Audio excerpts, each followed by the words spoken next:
Yeah, I'd go for him. Assuming that we know all about him.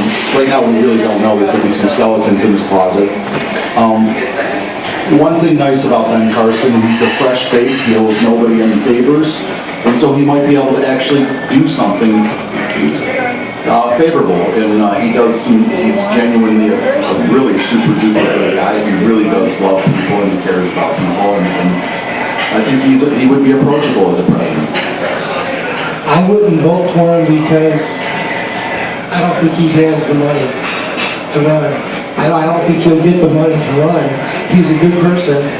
He's a doctor, right? He's a doctor. And I think he would be good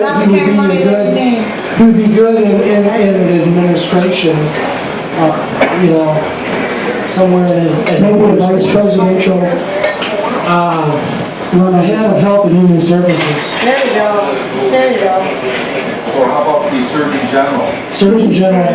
Anyone else on Ben Carson? Anyone else on Ben Carson? I don't know very much about Mike Pence. Who'd be for Mike Pence or opposed?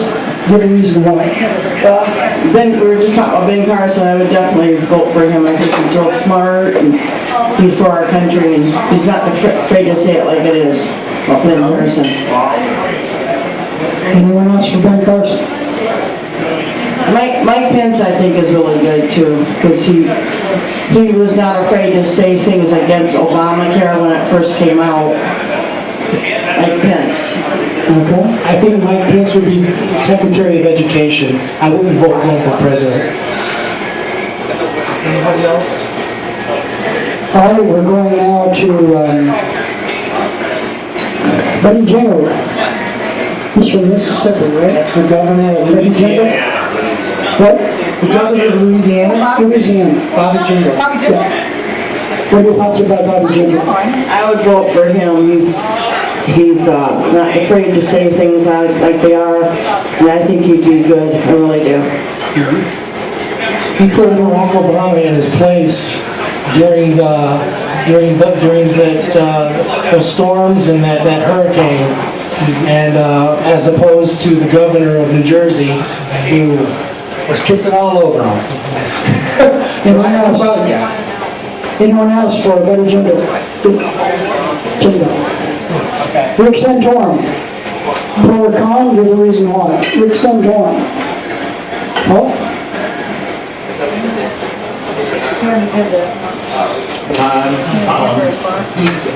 He's just basically an opportunist. I don't think You it's know, elected. I don't care for his personality. Another thing, the real truth is, most of these candidates we're talking about, except a few of them, really don't even know what really it means to be president. And I think he probably is one of those people.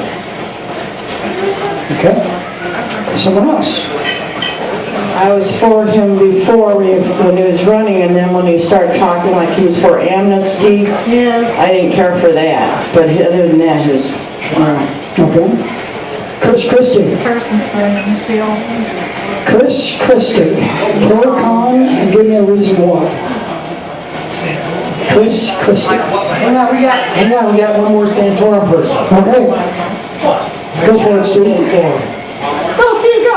I would vote for him. Yeah, sure. Give me a good reason. Because I think he stands up for American values and family values. Okay. I met Rick Santorum at the Lincoln Day dinner, and this was a few years ago. And he would be a better candidate than Romney. But Rick Santorum did not get the Republican Party behind him. And Rick Santorum is a born-again Christian. I want to point that out. I think Rick Santorum would do a good job as president. I think he would be pro-Constitution, I'm sure of it.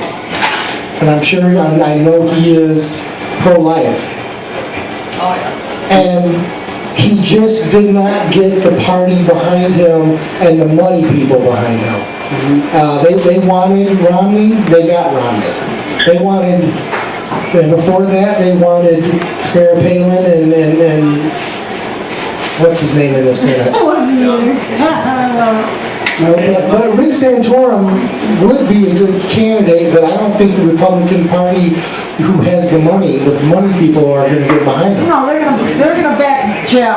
That's who they're gonna back. You want, mark my words. I just want to dovetail on what Tim just said. He said something interesting. He used that word "they" a couple times. They wanted this guy, so they got that guy. Well, who are they? They are definitely not us. Okay? So the question is, which candidate is they, them? And which candidate is controllable by they? And which one wants to talk to us out of all those candidates? They and them. I think they and them showed up at the state convention recently and they walloped our candidate for lieutenant governor. You know, the money people and the people, you know, with the knives, like the one that O.J. Simpson's got with those jagged edges, stabbing us all in the back. Basically, if we were smart, we would have supported Shower for governor to let the establishment people know that the Tea Party has got something behind it, number one. And number two, we would have all benefited because there would have been gridlock for 4 years. The last time I checked, when there's no laws going through, we benefit. You're not the first one to voice that approach. Mike, did you have a comment? No way. Hades, I'm ever go. All right, we got 2 more to go before we get to the next two. Especially him. At first I was for Chris Christie, but then he started talking about, he was for amnesty, and that, I didn't care for that, but then before that he was, I didn't care for that. All right. God, that's. All right, before we get to the last two, it's on this list. Before we finish tonight, I want to come around, I'm going to take the mic and we're down to the next 2 candidates. And I'm going to ask you what your number one concern about your number one issue is. And I'm going to come around to each one of you and give you a moment on the mic to share what your issue is that you're most concerned about right now, and give me one short reason why. And we can interact a little bit, but I want everyone to have a chance to share what's burning their guts out. Because I think everybody in this room is really ticked off with both sides of the aisle and what's going on and what needs to be done. And I think we all need a chance to vent a little bit. So, okay, we've got 2 more candidates. We got the ballot reports coming in, so we wait a second before they come in.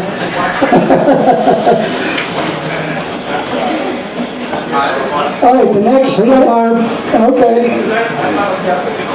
Come on in. Yeah, I just want to clarify something. With what I just said was rather inflammatory, so I want to make sure that's understood what I just said. I would have rather that our candidate was nominated at the convention, and yes, that would have been the ticket to vote for. But the Tea Party is basically right now a lapdog. It has, like, its influence level practically went down to 0 because of what happened at the convention. So I'm saying that the Tea Party should have rose up in that election, thwarted Snyder off to the side, gave the seat to the Democrats and said, hey, listen, you don't play ball with us, then we got a problem with you. I understand the strategy. Yeah. Okay, the last 2. Then I'm going to come around the mic and ask you your number one issue concern that needs to be dealt with. And we need to go quick so everybody gets a chance. Chris Christie. Pro or con, give me one reason why. Time. What's the reason? No, I hate it. When that hurricane was going around, President Obama came to New Jersey. Chris Christie was all over him like a wetsuit. Yep, Yes, Mr. President. yep, I'll kiss you here, I'll kiss you there. yep. No, that turned me off. Okay. All right? Anyone else on Chris Christie? Pro or con, give me a reason. Chris Christie's a hothead. I think that it doesn't take much to just light his fire and he goes off, and I don't think that's presidential at all. Okay. Anyone else on Chris Christie? We need some sense of decorum. Yeah, Chris Christie basically It seems like you make a good bouncer at a bar. Yeah, exactly. Or a commercial for medical weight loss.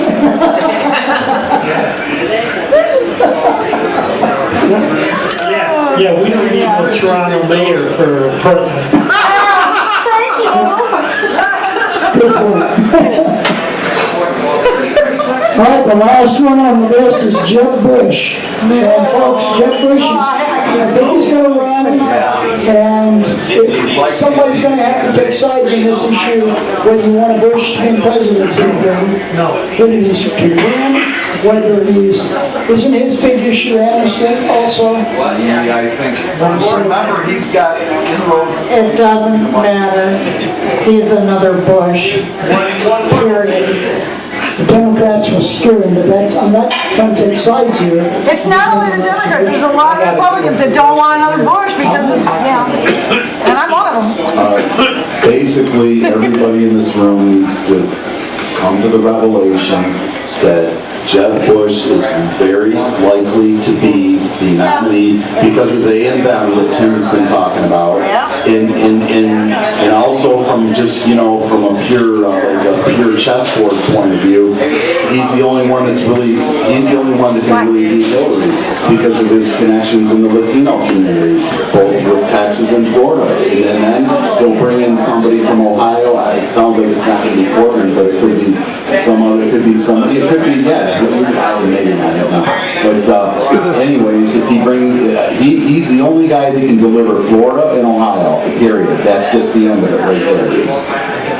Anyone else? Jeb Bush. Well, I never really heard of him before until lately, and I don't feel that he's been a leader. Like now Ted Cruz, we all know about Ted Cruz because he is a real leader and stood out. But Jeb Bush hasn't. Now I find out he's for amnesty, so I would not be for Jeb Bush. Anyone else? Anybody for or against Jeb Bush? Steve's afraid of microphone. I want to say why I'm against Jeb Bush. I would have to, it would be the lesser of two evils if I would have to vote for him if it came down to it. But there's a big question there with the Bush family, the George Herbert Walker Bush. The Hinckley, remember Hinckley who shot Reagan? Did you know the Hinckley family were friends with the Bushes? So what does that have to do? I want you to ponder that. What does that have to do with anything? Okay, anyone else? And, Make it quick, Tim. I hate to say this, but yeah, November 23rd, 1963, Dealey Plaza, George Herbert Walker Bush was there too. Oh my God, so he killed Kennedy. I'm not saying he killed Kennedy, but I'm saying this. The Bushes, the Bush family, and the Hinckley family have been friends for years. What does Hinckley have to do with anything? Hinckley shot. Okay, give up the microphone, Tim. Let's have somebody else comment. Again, just to dovetail on what this gentleman's been saying, he's right on the money. He's talking about they and them, the network of they and them, and this wonderful octopus that we've been dealing with. All these different tentacles, but they and them don't represent us, and I just hope we need to understand that. So there it is, guys. And Bush is for open borders. All right. Sounds good. They're already open.